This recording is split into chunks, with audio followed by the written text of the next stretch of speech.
बावनकुळे साहेब, राष्ट्रवादी काँग्रेस शरद पवार गटाचे प्रदेशाध्यक्ष जयंत पाटील यांच्याशी आपली रात्री प्रदीर्घ भेट झाल्याची माहिती आहे. माननीय जयंतराव पाटील साहेब काल सांगली जिल्ह्यातील आणि काही त्यांच्या मतदारसंघातील 14-15 विषयाचे निवेदनं आणि काही महसुली खात्याच्या संबंधाने 1-2 बैठका घ्याव्या लागतील असे काही प्रकरणं होते. त्यांनी सर्व विषय माझ्यासमोर मांडले. माननीय विखे पाटीलजीसुद्धा माझ्यासोबत होते आणि त्यांनी त्यांच्या सांगली जिल्ह्यातल्या विकास कामाबद्दल खूप वेळ चर्चा केली. मी त्यांना आश्वासन दिलं आहे की येणाऱ्या अधिवेशनामध्ये मी सांगलीची आणि या 14ही समस्याची बैठक माझ्या दालनात लावणार आहे. केव्हा ही भेट झाली, किती वाजता झाली? कारण वेगवेगळे तर्कवितर्क रात्री उशिरा पण भेट झाली असं म्हटलं जात आहे. काल रात्री सायंकाळी 8:30-9 वाजता B5 बंगल्यावर, अधिकृत बंगल्यावर भेट झाली आणि माझ्या घरी तर 400-500 लोक त्यावेळी भेट झाली तेव्हा होते. ते अधिकृत माझ्या वेळ घेऊन आले होते आणि त्यामुळं काही ती राजकीय भेट नव्हती आणि कुठलीही राजकीय चर्चा झाली नाही. केवळ विकासाची चर्चा झाली. जयंत पाटील साहेबांनी दिलेले 14ही मुद्दे हे महत्त्वाचे होते. मी ते मार्गी लावणार आहे. बावनकुळे साहेब, आपला इतका राजकीय अनुभव आहे, आपल्याला काय वाटतं त्यांच्या पक्षामध्ये त्यांचं काय भविष्य आहे असं वाटतं तुम्हाला? नाही, त्यांनी काल काही राजकीय चर्चा केली नाही आणि मी जयंतराव पाटील साहेबांच्या राजकीय भविष्याबद्दल बोलणे इतका मोठा भी नहीं है. सर, हिंदी में बताइए, जयंत पाटिल के साथ आपकी मुलाकात हुई है, कल रात को लंबी बातचीत हुई ऐसी भी बताया जा रहा है. देखिए, जयंतराव पाटिल जी जो राष्ट्रवादी कांग्रेस शरद पवार जी के पार्टी के अध्यक्ष हैं, वो कल रात को 8:30-9 बजे मेरा समय लेकर आए थे.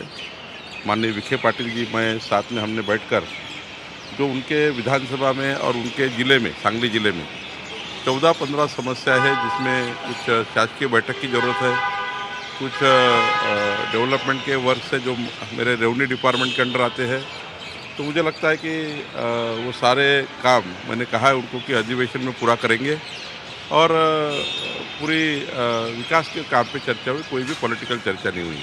बावनकुळे साहेब, पुण्यातील खेडमध्ये एका अनधिकृत रिसॉर्टवर महसूल विभागाचे काही अधिकारी पार्टी करतानाचा आरोप विजय वडेट्टीवार यांनी केलेला आहे. यावर महसूल विभाग काही कारवाई करणार का, असाही प्रश्न त्यांनी उपस्थित केलेला आहे महसूल मंत्री. मला काल रात्री समजलं, आज सकाळी मी ते बघितलं आहे. आमचे काही महसुली उपजिल्हाधिकारी, काही तहसीलदार त्या पार्टीमध्ये होते. तो रिसॉर्ट अनधिकृत आहे असा प्राथमिक अहवाल आहे. जिल्हाधिकाऱ्याला मी संपूर्ण माहिती मागितली आहे. जिल्हाधिकाऱ्याचा रिपोर्ट आल्यावर त्यावर योग्य कारवाई आम्ही करणार आहोत. सर, ॲग्रीस्टेक एक योजना महसूल विभागाचे कर्मचारी पण काम करतात, मात्र अनेक ठिकाणी ग्रामविकासाचे विभागाचे कर्मचारी आणि महसुली कर्मचारी समन्वय होत नाही आहे. वर्ध्यामध्ये तर कामबंद आंदोलन तलाठ्याने सुरू केलेलं आहे. समन्वयाने करायचं आहे, ग्रामविकास आणि महसूलने करायचं आहे. ॲग्रीस्टॅक म्हणजे प्रत्येक शेतकऱ्याला एक कोड द्यायचा आहे, जे त्यांना बारकोड मिळणार आहे. त्या कोडवर त्यांना संपूर्ण केंद्र सरकारच्या, राज्य सरकारच्या संपूर्ण योजना त्या ठिकाणी शेतकऱ्याला ऑनलाईन मिळणार आहेत. त्यामुळे ॲग्रीस्टॅक यावर संपूर्ण त्यांची माहिती असणाऱ्या शेतकऱ्याची आणि अत्यंत महत्त्वाचा उपक्रम केंद्र सरकारचा, राज्य सरकारचा आहे.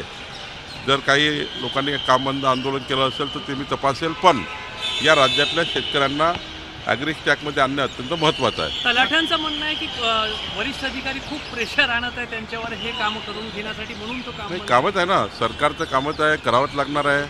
कारण केंद्र सरकार, राज्य सरकारने ॲग्रीस्टॅकच्या माध्यमातून शेतकऱ्यांना जसं आधार कार्ड आहे त्या पद्धतीचे कार्ड आहे आणि हे कार्ड जर प्रत्येक शेतकऱ्याकडे त्याची नोंदणीकृत कार्ड असेल तर सर्व योजना आपल्याला ॲग्रीस्टॅकच्या माध्यमातून देता येतं. दिल्लीमध्ये आज कॅगचा बहुप्रतीक्षित रिपोर्ट पहिल्याच दिवशी सादर झाला आहे विधानसभेत आणि मोठ्या घोटाळ्याचे त्याच्यामध्ये खुलासे किंवा दावे केले जाते भाजपकडून. 2,500 कोटी रुपयाचा वर दारू घोटाळा हा केजरीवालांनी केला यापूर्वीच आपल्याला माहिती आहे.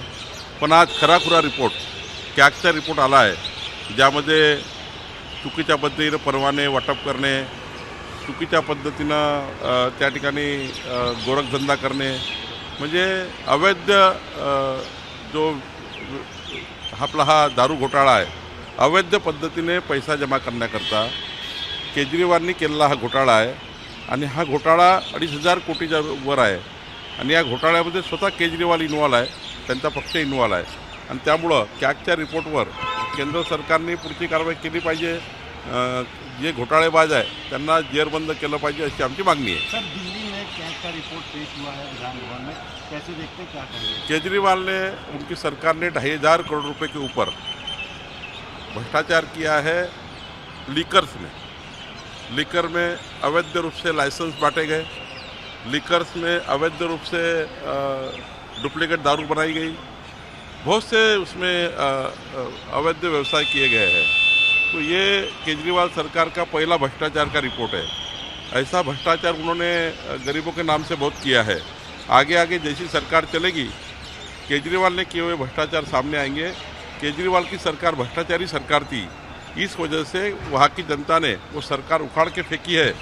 हमारी सरकार जो आई है वो निश्चित रूप से केजरीवाल के सारे भ्रष्टाचार निकालेगी और कड़ी कार्रवाई उनके ऊपर करेगी. शक्तीपीठ हायवे संदर्भात काय सांगाल सर?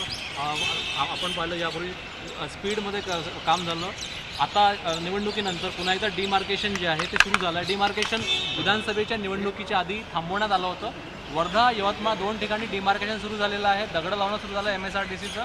महसूल मंत्री तुम्ही आहात आणि वेगानं काम आता जमीन संपादनाचं सुरू होईल पुढच्या महिन्यात. भूसंपादन या भागाचा मंत्री म्हणून, या विभागाचा मंत्री म्हणून ज्या ज्या ठिकाणी शेतकऱ्याच्या अडचणी आहेत त्या शेतकऱ्याच्या अडचणी आम्ही दूर करू. पण कोणत्याही परिस्थितीमध्ये हा महामार्ग झाला तर संपूर्ण महाराष्ट्राचं चित्र, जसं समृद्धी महामार्गाने चित्र बदललं तर शक्तीपीठ महामार्गाने संपूर्ण चित्र बदलणार आहे. काही जर शेतकऱ्याच्या अडचणी असेल तर सरकार सोडवेल. हा मार्ग होणे हे महत्त्वाचं आहे. ABP माझा, उघडा डोळे बघा नीट.